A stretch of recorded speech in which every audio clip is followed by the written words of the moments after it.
Salut! Bienvenue sur la chaîne YouTube de The French Experience. Je m'appelle Doriane et aujourd'hui, ensemble, nous allons lire le livre Petit Paul. C'est un livre écrit par Ashley Spires. À ton avis, de quoi allons-nous parler?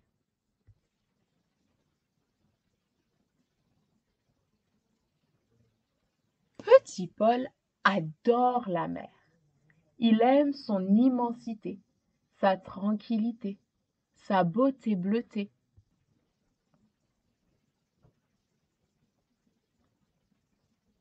Il est fait pour vivre sur l'eau. Enfant, il rêvait de passer sa vie à naviguer sur les mers. Dès qu'il a eu l'âge requis, Petit Paul a essayé de devenir marin. Mais la marine n'a pas voulu de lui. Comme tu peux le voir sur l'image, la taille minimale pour entrer dans la marine est plus haute que Petit Paul. Heureusement, les pirates étaient moins difficiles. Petit Paul s'est donc inscrit au collège des pirates. Règle numéro 1. Ne jamais se brosser les dents. Numéro 2. Prendre tout ce qu'on veut. Numéro 3. Répondre par grrr aux questions. Est-ce que tu peux me montrer sur l'image là où Petit Paul doit payer ses frais de scolarité? Est-ce que tu peux le décrire?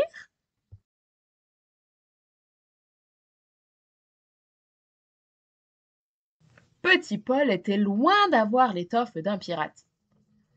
Jouer les durs à cuire, ce n'était tout simplement pas dans sa nature.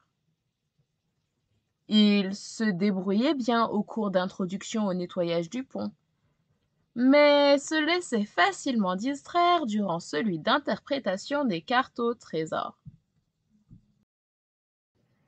Il excellait au cours de navigation, mais manquait de concentration à celui de l'ABC du pillage.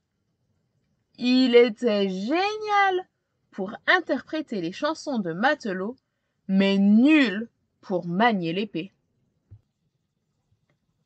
Est-ce que tu peux regarder l'image et me dire ce qui est un problème pour un pirate?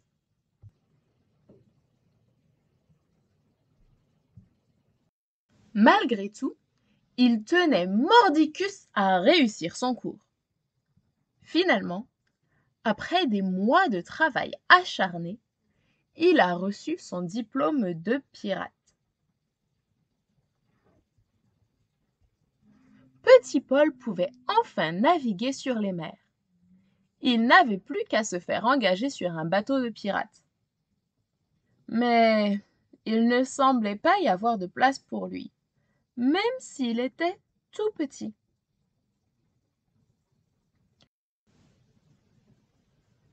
Jusqu'à ce qu'une voix retentisse. Elle venait du dernier bateau resté au port. « Ohé, moussaillon, monte à bord !» Enfin, Petit Paul allait être un vrai pirate. Les autres pirates se sont vite rendus compte que Petit Paul n'était pas un pirate comme les autres. Qu'est-ce qui fait que Petit Paul est différent? Regarde bien les images.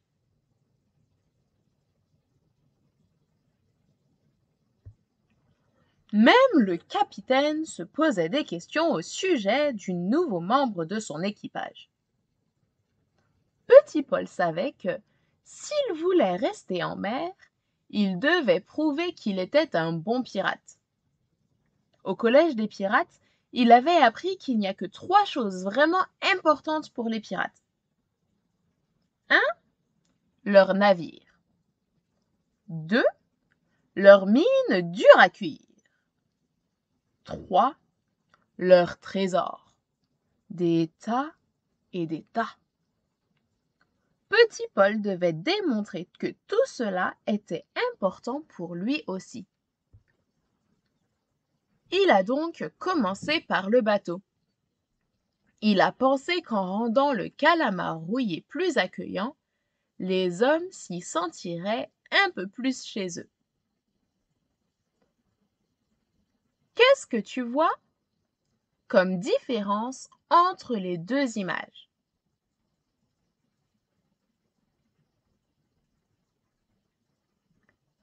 Malheureusement, ces efforts n'ont pas impressionné ses compagnons d'équipage. Est-ce que les pirates sont contents ou pas contents? Quel autre mot peux-tu utiliser pour parler de leurs émotions?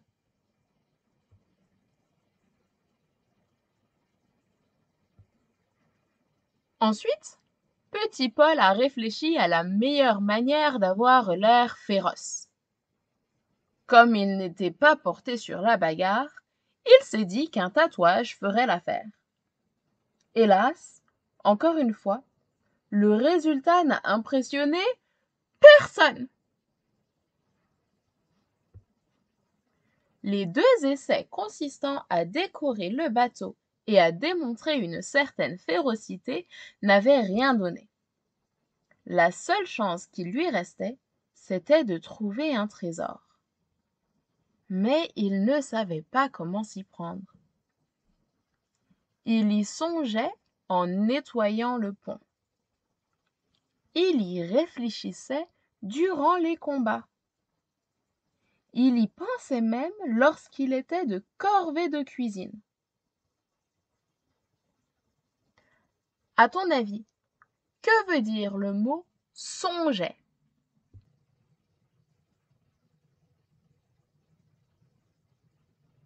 Petit Paul était tellement préoccupé par l'idée de trouver un trésor qu'il a compris trop tard que le capitaine le jetait par-dessus bord. Le calamar rouillé a poursuivi sa route sans Petit Paul. Que veut dire l'expression jeter par-dessus bord?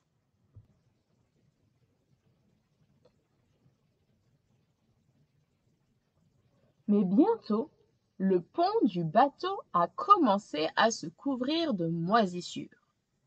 L'équipage s'est remis à manger du gruau fade et du pain grignoté par les rats.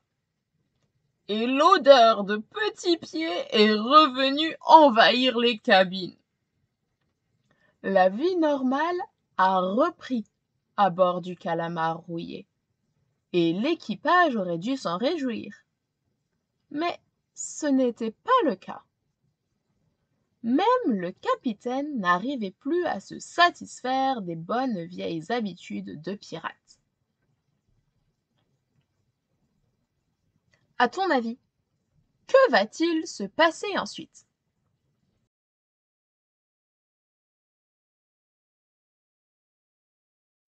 C'est alors qu'ils ont compris.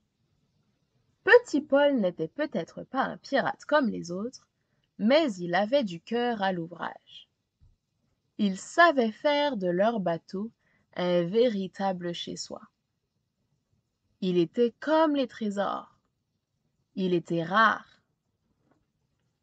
Aussitôt, le calamar rouillé a fait demi-tour et l'équipage s'est empressé de retourner chercher Petit Paul, en espérant qu'il ne soit pas trop tard. Les pirates se sont excusés de l'avoir jeté par-dessus bord, et Petit Paul leur a aussitôt pardonné. Ce sont des pirates après tout. Jeter des gens par-dessus bord, c'est normal pour eux. Petit Paul est heureux de naviguer à nouveau, et ses compagnons sont contents de l'avoir retrouvé. Il est à sa place ici, à parcourir les mers, et c'est un pirate unique en son genre. Si tu étais un pirate, est-ce que tu serais un pirate comme les autres ou un pirate comme Petit Paul?